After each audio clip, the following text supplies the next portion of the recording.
Hi guys. I'm gonna go a little bit out there, but I hope that this does true to my gamer boys out there and all the things that they do.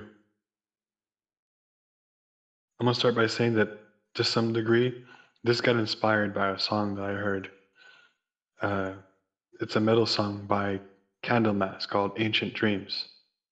It talks about dragons, dungeons, elves, orcs, different type of things that you would imagine you find from video games such as Skyrim or maybe even Witcher. I'm sure there's many that you could think about for yourselves, but I just want to get straight to the point here. A lot of times in these games, they are inspired, of course, depending on where the writer comes from, by real life events. Humans make these games. They live their lives in the world that we do today.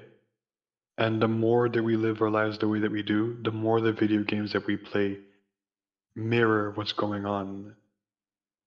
Cyberpunk 2077, a lot of the things you see on there in terms of AI, in terms of what happens when we gain some of the technology that AI is proposing, you can see it clearly in the video game as well as in the series that came out not too long ago.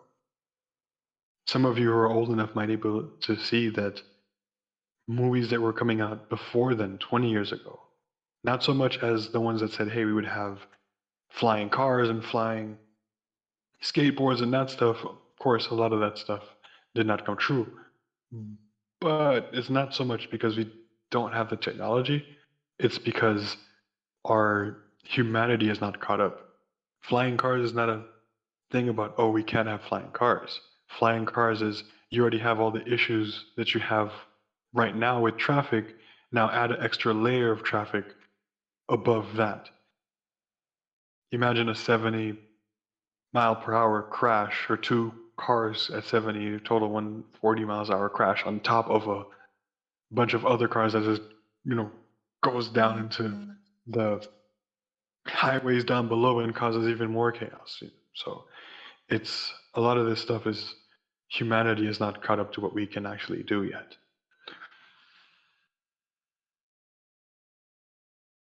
Specifically, at least for this video, I want to talk about Skyrim.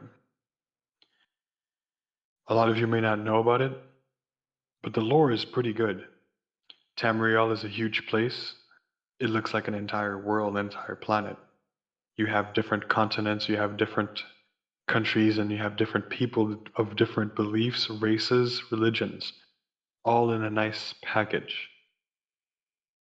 I believe it mirrors the world as we are now.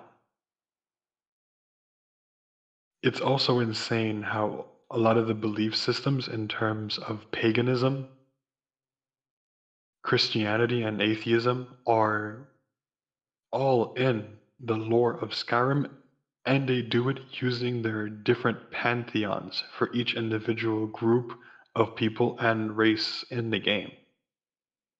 These different pantheons mirror themselves a lot of the pagan beliefs, astrology, and theories or theisms that we hold true today. I don't want to say which specific land masses, but you can have what's that race? Khajiits? Khajiits are known to be drug dealers and thieves. The Khajiit do very well in Skyrim. They do very well in Oblivion and all these other games as well, but it's really funny when you go to some of these bandit camps and you realize that these bandit camps are doing the same processes and are utilizing the trade routes, or the hierarchic beliefs of Khajiit. You can go to a Khajiit camp and they'll look like everything's hunky dory, peachy. You go to a bandit camp, they're making skooma and they're using distribution systems within their own cities, and it's just great. Well, great quotations, how it's going. With the world the way that it is right now, with the same type of themes, and maybe I'm being biased, maybe it's just me. But for my gamer boys out there, when we talk about things like that, you quickly can relate how things that are going on in the world right now mirror once again these type of realities that exist in the game. Another game that particularly comes to mind is Arcade. Arcade is a much less known game. But in Arcade right now, depending on which server that you're playing in, there's a European server, there's the East America server, there's the Asia server, of course, respectively, as those of you who play these types of games may be familiar with. Very oftentimes, there is this major faction or major guild who just dominates all the other guilds and or factions. We typically call these guilds, or we name the individuals within these guilds, megalodons. Under that, you have the whales.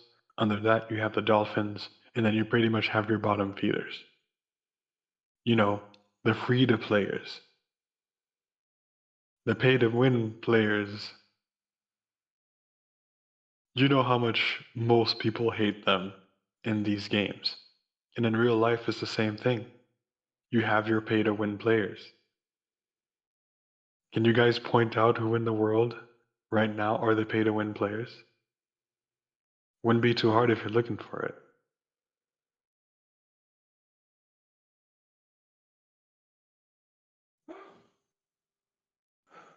I was thinking about this all day today. It's funny how right now you have a war in Ukraine with Russia. As I'm speaking to these gamers online who are from all over the world, they all have their own shit to deal with. They all have their own wars to fight. I believe in the world right now, as you could say that right now the war, sorry, in Ukraine is the major one, but there's many different ones going on in terms of not just what's ideological. You have NATO, you have different trade agreements, and it's kind of like the same thing. Back to Skyrim, one of the ideals is they're fighting to honor the traditions and Talos. How close to you does that look like in the modern day with the Christians? Is Talos a depiction of a Jesus figure? Maybe, maybe not. It's getting close. There's been many Jesus figures in movies and video games for, what, decades. You have the Dark Elves. The Dark Elves, their land has been destroyed by a volcano. Simple way to put it, it's a bit more complicated, but there are refugees all over Tamriel. The Dark Elves, they do all right, more or less. You don't find them in the bandit camps that much. You find them more in the cities. If you can draw the relation to that in real life, well, I commend you, because that one might be a little bit more difficult. More difficult than that are the Khajiit, naming them once again. If you played Skyrim, you might quickly catch this. I'm gonna, for those of you that don't, say a little bit more. When you do bandit or thief build or run, as you may name it another way, eventually, when you get up there in the ranks, you have the Khajiit join you in your distribution. They do all the legwork, they make everything move around and Sky. If you can name who those guys are in real life, well, that's some tough shit if you can see that one.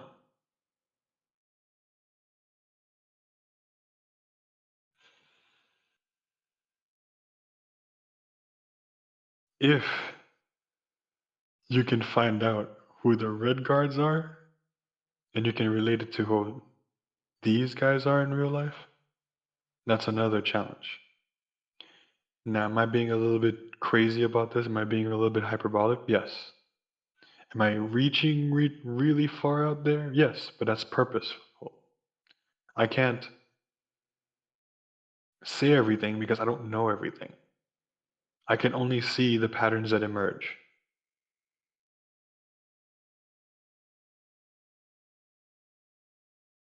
Maybe I'm seeing what I want to see. That could be an argument. But I know I'm not crazy.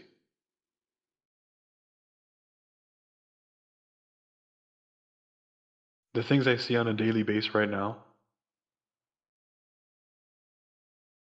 it brings it all together. Guessing I could say I'm just a human, noticing all of this. And the crazy part is, you get to choose who you want to be in the game when you start the game. You choose who you side with, you choose what you do.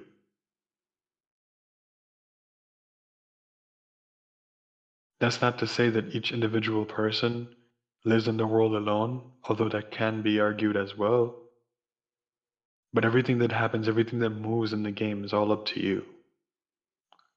And in the same way, if you see all these things that are happening, if you know the lore, if people knew the lore of the world, so to speak, like they knew the lore the same way that they knew the lore of their video games, they would see the world completely differently in a whole other reality that may not be comfortable with. That comfort, I guess, is one of our greatest detriments. We get comfortable enough, we get sloppy, we get complacent.